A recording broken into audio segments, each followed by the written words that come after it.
జనార్దన్, ఇందులో ఏదో కుట్రకోణం ఉన్నారు కదా, వివరంగా చెప్పు. దీనిలో నా పాత్ర ప్రమేయం లేకుండానే జోగి రమేష్ గారి ఆధ్వర్యంలోనే నేను ఇంతకుముందు గవర్నమెంట్లో ఉన్నప్పుడు కూడా తెచ్చుకొని చేశాను సార్, బయట నుంచి తెచ్చుకొని. అదేవిధంగా గవర్నమెంట్ రాగానే అదంతా ఆగిపోయింది సార్. మళ్ళీ మొన్న టీడీపీ గవర్నమెంట్ రాగానే అవన్నీ ఆగిపోయింది సార్. ఏం చేయడం లేకుండా బాగా స్ట్రిక్ట్ అయిపోయేటప్పటికి ఇక నేను కూడా ఆగిపోయాను సార్ మొత్తం. ఆ తర్వాత మన ఏప్రిల్లో 2025 ఆ టైంలో మళ్ళీ జోగి రమేష్ గారు నన్ను కాంటాక్ట్ చేసి మాట్లాడదాం రమ్మంటే నేను వాళ్ళ తమ్ముడు ద్వారా మాట్లాడాను సార్. టీడీపీ గవర్నమెంట్ మీద ఏదో రకంగా మనం బదులు చల్లాలి, వాళ్ళకి యాడ్ చేయాలి, మనకి అప్పుడు మైలేజ్ ఎక్కువ ఉంటుంది అని నువ్వు ఇంతకుముందు చేసేవాడు కదా, చేశారు కదా, వాళ్ళందరినీ మళ్ళీ పిలిచి లైన్లో పెట్టన్నారు సార్. నేను ఇబ్రాహీంపట్నం అనుకున్నా సార్. తర్వాత నేను మా క్లాస్మేట్ జయచంద్రారెడ్డి తమ్ముడిపల్లి అని తెలిసేటప్పటికి చిత్తూరు జిల్లా, ఉమ్మడి చిత్తూరు జిల్లా వచ్చింది కాబట్టి ముందు అక్కడ ప్లాన్ చేద్దాం, చంద్రబాబు గారిని బ్యాన్ చేయడానికి అక్కడ చేద్దాము. ఇప్పుడు నేను అక్కడ వైన్ షాప్లో వాళ్ళకి వచ్చినాయి, వాళ్ళు చేసుకోలేకపోతే నేను తీసుకుంటున్నానని చెప్పి జోగి రమేష్ గారు చెప్పాను సార్.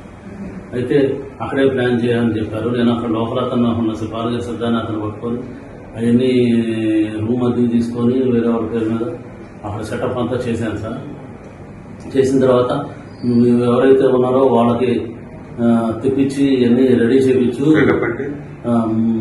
మందు తయారు చేయడానికి కావాల్సిన స్పిరిట్, లేబుల్, క్యాపులు అన్నీ, దాన్ని కలిపేదానికి కావాల్సిన కెమికల్స్ అన్నీ తెప్పించి బాలాజీ ద్వారా చేశాను సార్.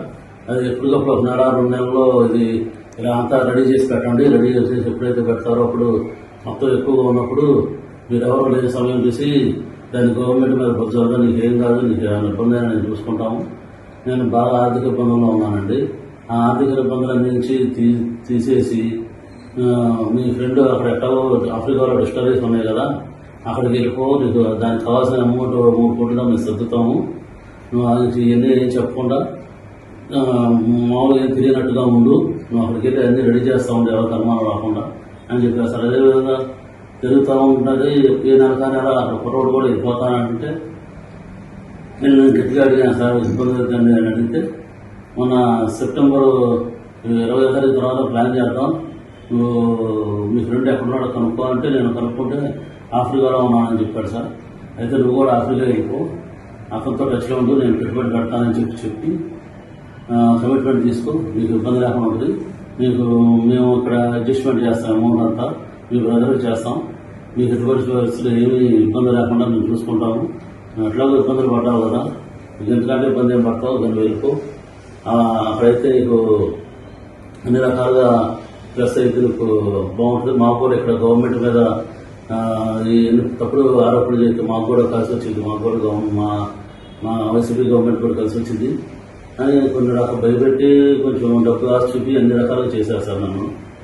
ఆ తర్వాత లాస్ట్కి ఇంకా 20 నేను టికెట్ బుక్ చేసుకున్నానని చెప్పాను సార్, 24 వెళ్తానికి. అప్పుడు 23 మళ్ళీ ఇంటికి రమ్మన్నాను సార్. ఇంటికి వెళ్ళాను సార్. నేను వాళ్ళ ఇంటికి వెళ్ళినప్పుడు అక్కడ లోకల్ నాయకులు జోగి రమేష్ గారు, జోగి రాము, నాగిరెడ్డి, స్వామి గారు అట్లా ఉన్నారు సార్. ఇంకా పిఏ రాము అందరూ ఉన్నప్పుడు ఒక నిమిషం మామూలుగా మాట్లాడి తర్వాత వాళ్ళందరినీ సెట్ చేసి వాళ్ళు వెళ్ళిపోయారు సార్. వాళ్ళు వెళ్ళిపోయిన తర్వాత ఇవన్నీ డిపార్ట్మెంట్ ద్వారా మన సురేష్ ద్వారా అలా ఏలూరు జిల్లా పులివెందుల ఏరియాలో ఉంటాడు సార్. నాకు నారాయణపురం బాగున్నప్పుడు అక్కడ ఫైనాన్షియల్గా వచ్చాను సార్. అతని ద్వారా ఈ డిపార్ట్మెంట్కి అక్కడికి ఇన్ఫర్మేషన్ పాస్ చేసి అది రైడ్ చేయించారు సార్. మున్సిపల్ జిల్లాలో రైడ్ చేయించి అది సరికంతా పట్టించి గవర్నమెంట్ మీద వ్యవస్థగా మాట్లాడి గవర్నమెంట్ ఇలా తప్పులు చేస్తుంది అని చెప్పి బాగా చేసి చాలా యాంటీ చేసుకొద్దాం ట్రై చేశారు. కానీ చంద్రబాబు గారు పార్టీ నాయకులను సస్పెండ్ చేసేటప్పటికి అంత ఎక్కువ హైలైట్ అవ్వలేదు జనార్దన్ అని చెప్పి మళ్ళీ నాకు కాల్ చేసి మీ దాని మీద కూడా చూపించేద్దాం, ఇంకా నువ్వు అక్కడ బాధ్యత పెట్టే సరుకులు ఇక్కడ తెచ్చిపెట్టేసి గొడవలో పెట్టు, అది మీ తమ్ముడు ద్వారా డిపార్ట్మెంట్ వాళ్ళకి తెలిసి నేను సురేష్ మా ద్వారా సాక్షి టీవీను వాళ్ళందరినీ తీసుకొని వస్తాను, నాయకులందరినీ తీసుకొని వస్తానని చెప్పి అలర్ట్ చేసి నాకు అక్కడ ముందు రోజే అన్ని అక్కడ తెప్పించి పెట్టించారు సార్. వాళ్ళ మనుషుల ద్వారా అక్కడ తెప్పించి పెట్టించారు సార్.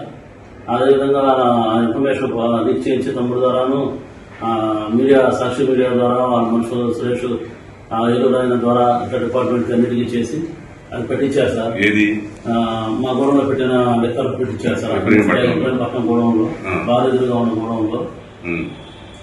అంతతో అది పోకుండా మళ్ళీ అక్కడ ముందు రోజే అక్కడ ఎన్ని బాగా చేస్తున్నట్టుగా ఖాళీ క్యాన్లు కూడా పెట్టించారు సార్. ఖాళీ ఎంటీ క్యాన్లు పెట్టారు సార్. ఎంటీ క్యాన్లు పెట్టించేసి ఇదంతా బాగా జరిగిపోతుంది, ఇక అన్ని రాష్ట్రంలో అన్ని ఏరియాలో ఇలాగే చేస్తున్నారు అని చెప్పి అని బాగా బాగా హైలైట్ చేశారు సార్. ఈ గవర్నమెంట్ కి చాలా బ్యాడ్ నేమ్ వచ్చింది, బాగా జరిగింది, నేను చూసుకుంటా నువ్వు రావాల్సి లేదని చెప్పారు సార్ నాకు.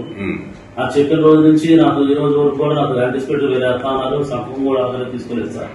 దీంతో పాటు మా తమ్ముడిని కూడా అరెస్ట్ చేసి మా తమ్ముడికి చేస్తానంటూ కూడా ఇన్ఫర్మేషన్ ఏం లేదు సార్, కలుస్తారని కూడా. ఆ లాయర్ గారి ద్వారా కూడా నాకు ఏం జరిగిందని నాకు నమ్మకం లేదు సార్.